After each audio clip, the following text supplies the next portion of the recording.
up, Mark? We back at him again, man. When they thought it was finna end. Thank y'all for riding with me. Well, you know you fell a lot. Them with your boy, Story Big V. At this time, family, y'all know what I need y'all to do for us, man. Like, share, comment, and I repeat, smash that subscribe button, y'all. We are on that road to 100,000 subscribers. If you're new to the platform, welcome. Y'all know the drill by now, man. Kick back, relax. I got the rest of the show. AV Mob, let's get him, let's get him. Let's go. What's up, Mob? We back at him again, man. Kicking it off from the top. Story number 1, the rise and fall of a true beast. So now, this one right here, man, is about a well-known hitter from my city. He was one of the most notorious hitmen in my city, and he ran with a regime that was so vicious, violent, and terrific that it was out of this world, man. So let's dive into it. So now we got this young man. He growing up in a situation where as though I want to label it a single-parent household, but to be honest, shorty fending for himself because his mother get high. So when let's break that down. When you are coming up and you a juvenile and you got a parent that's under the effects of narcotics, whatever the case may be, you raise yourself because they not in the right mind frame to be taking care of you. They not moving as an adult. They moving damn near as a child. So if you 14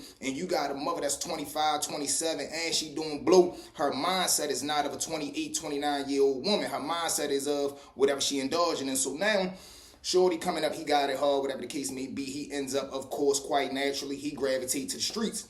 So now when he jump off into the field, like I always tell y'all, you got 1 or 2 directions that you gonna go. You really got 3, but I don't like to throw that third one in there. You either gonna be a wolf, you gonna be a hustler, or you gonna be a do-boy. And I don't really like to throw that third option in there because as a man, you shouldn't depend on another man for your means of survival, meaning you got people out here that depend on you. And just forget that. If you're a man yourself, you got to do for yourself. Feed, clothe, and shelter. So if you looking for another man for them 3 things, how can you consider yourself a man?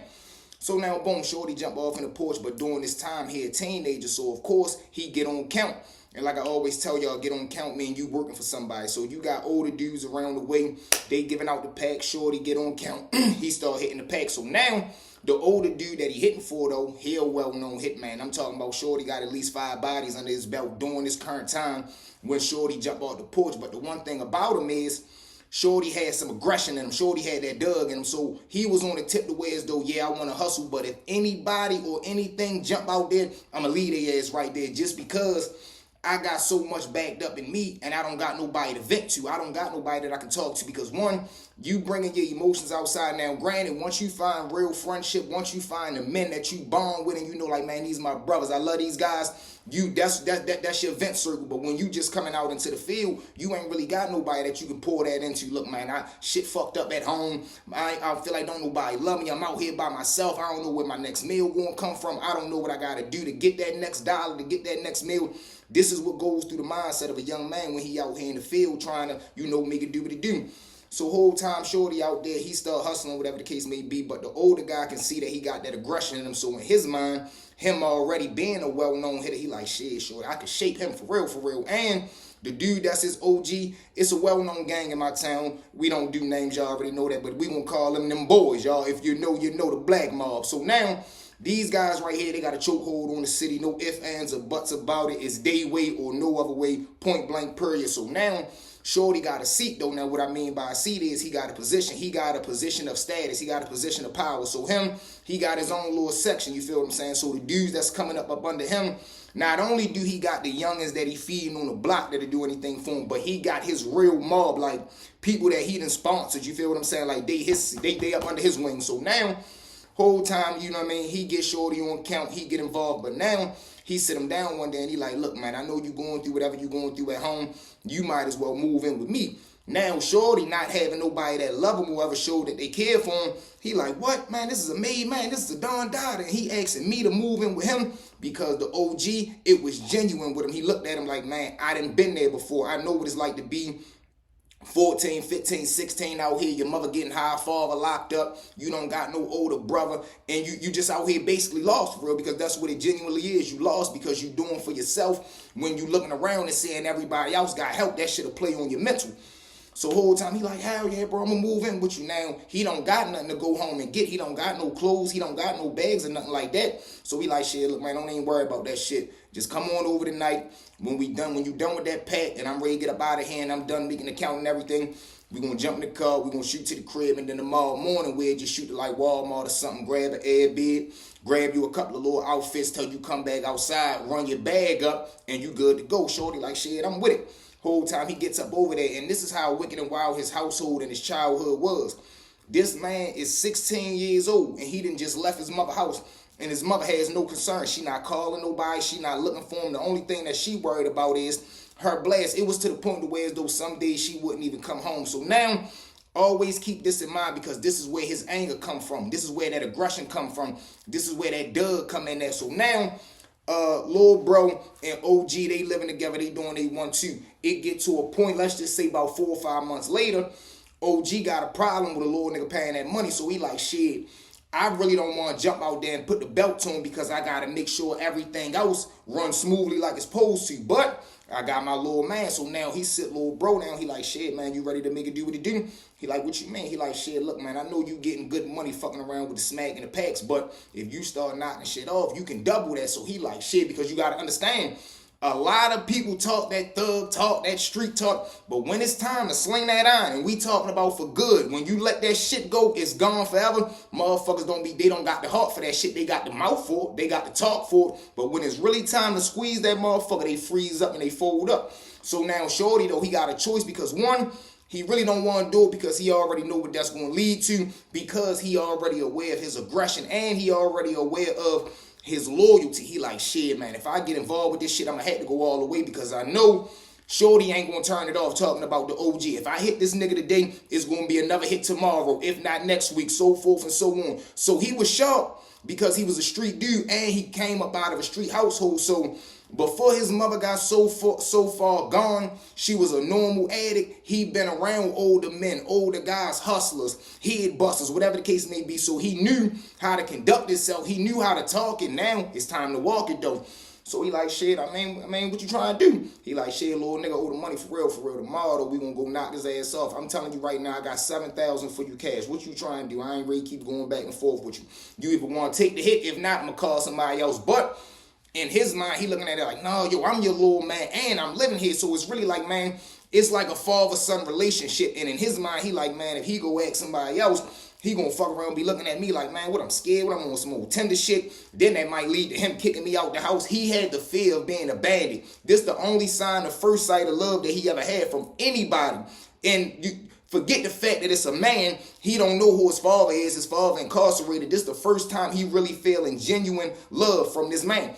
So boom, he like, man, shit, let's do it. He like, all right, that's a bet. He go ahead and peel off 4,000. He give it to him right there. He like, shit, this the front end. Now he start to give him the game. Listen, man, this how this shit go. Make sure you always got clean showers. Make sure you glove up, mask up before you leave out the house. Make sure you scope the scene. I'm going to tell you exactly where we going at. Make sure you know you ain't passing no cameras, because people always take into consideration the actual scene where they do the crime at, but it's rare that you get knocked off on the scene. It's always he stopped here, they drove past here, we seen the car. It's always something you did before the actual hit that get a motherfucker grabbed up unless somebody tell.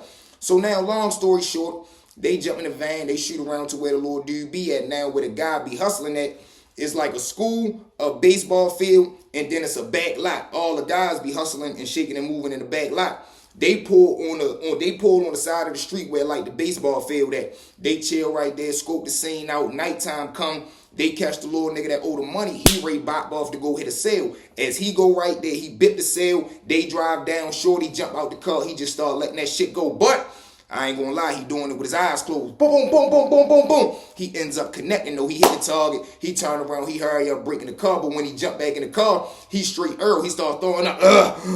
Now the OG right there. He like, man, what the fuck? Tighten up. They get up out of there though. They S off. Now Shorty got all that adrenaline running through him. He know the act he just committed. This is his first time, so he just getting his cherry pop. It was too much for him. That's why he ended up throwing up. They get back to the spot. He ends up calming down, give him a couple of millies, put a blunt up in him. He like, man, fuck that shit. Listen, you good, man. Ain't nobody gonna do nothing. Listen, you got big bro and them on your side. So if anybody did see something and they thinking about testifying, we don't even play them type games. You won't be good. Whole time though, nothing happened. It's just another street hit. Boom. So now he didn't call his first one. He got the first one under his belt. Everything go back to running as normal. But just as he suspected or he knew, This wasn't gonna be no one-time thing. So now every time the OG dude got a problem, he going directly to him. And now shorty, he on the tip the way as though like, man, fuck it, I might as well be all the way in, because one, I ain't never made no money like this. Two, this like my father, so I gotta do what he say. And three, I see the reputation I'm gaining. Now it's starting to play on his ego, because now the word is getting out there. And I don't know how it be like that, but it's always like that. So now the word getting out there, everybody know that shorty letting that shit fly. So now dudes are staying out his way. They sucking up to him. They kissing up to him. They trying to be yes men. Everybody trying to get around him. The bros know what's going on. They trying to get up with him. So now he getting the big head, watermelon. So boom.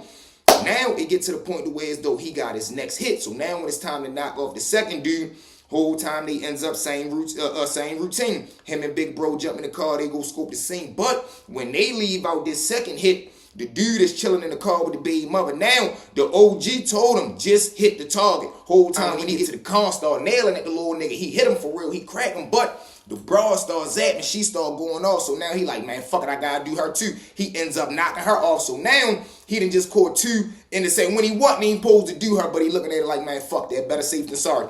He gets up out of there. They gone. Now he got 3 up under his belt, and all this is happening within 1 year span. So now fast forward like another 6 months. He got to knock somebody else off. Now, the dude that he ready to knock off this time, this is another big dog that got a block. And an older dude now, he not trying to play manipulation games, but he trying to play territory game. He trying to play real estate game. Like, listen, it's time to expand this shit. We got this block in compliance. Now it's time to take over this, so forth and so on. So they go ahead right there. They knocks off the big dog. Once they knock him off, he got a brother. Now, the brother, he a well-known head tapper, and the word is already out there somewhat of what happened. Now, the wicked and wild part about Shorty is he is coming home from federal prison, so he in a halfway house. Now, all this is taking place.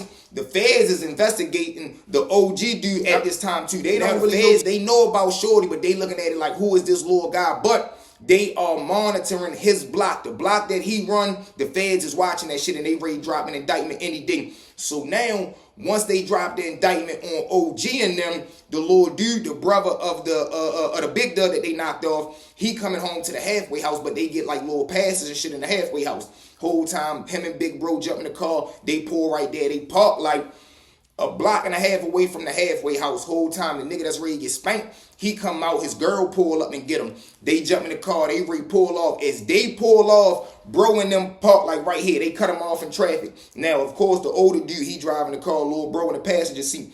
He jump out, he got a chopper, he just start going wild. Bang, bang, bang, bang, bang. He start nailing, letting that shit fly into the car. He ends up cracking both of them. Now, mind you, this is 5 bodies this man and ran up in probably about a year and a half. And you just fucking cracked 2 people in front of a federal halfway house. They jump back in the car, they get up out of there. Now, when they get up out of there, like I told you, this is a federal halfway house, so it's cameras everywhere. And then, like I just told y'all earlier, it's never really the crime that you get caught up at. It's always the shit that you do beforehand.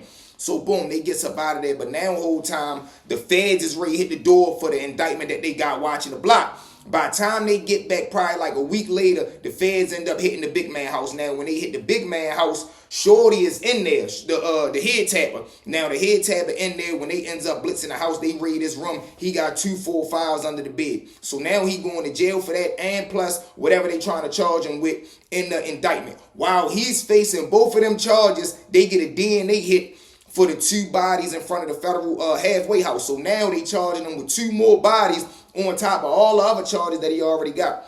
Long story short, he ends up putting the gloves on with him. In certain cases, he ended up copping out. This man ended up getting double life plus 60 years for they convicted him on the 2 bodies, and then whatever he got found guilty for with the little gang tied up indictment shit, he got his time running with that, running wild. So he got to do the double life sentences like you're gonna serve that. Then if you so happen to beat the double life, you got to go do the 60 years. So wicked and wild situation, man. And all this shit started over having a bad household. Like all this is over not having nobody to love you. You feel what I'm saying? And that's what led Shorty outside to the streets. That's what led him to doing all this wicked and wild shit for the older dude. It was all out of loyalty and love. But the rise and fall of a true beast, man. Y'all know what it is. AV Mob. Thank y'all for riding with me. Well, you know you forever locked in with your boy. Stories with V. At this time, one more time for me, family. Like, share, comment, and I repeat, smash that subscribe button, y'all. Let's get this video to 300 likes, man. 10,000 views. I love y'all with everything. Give me. Let's get them. Let's get them. Let's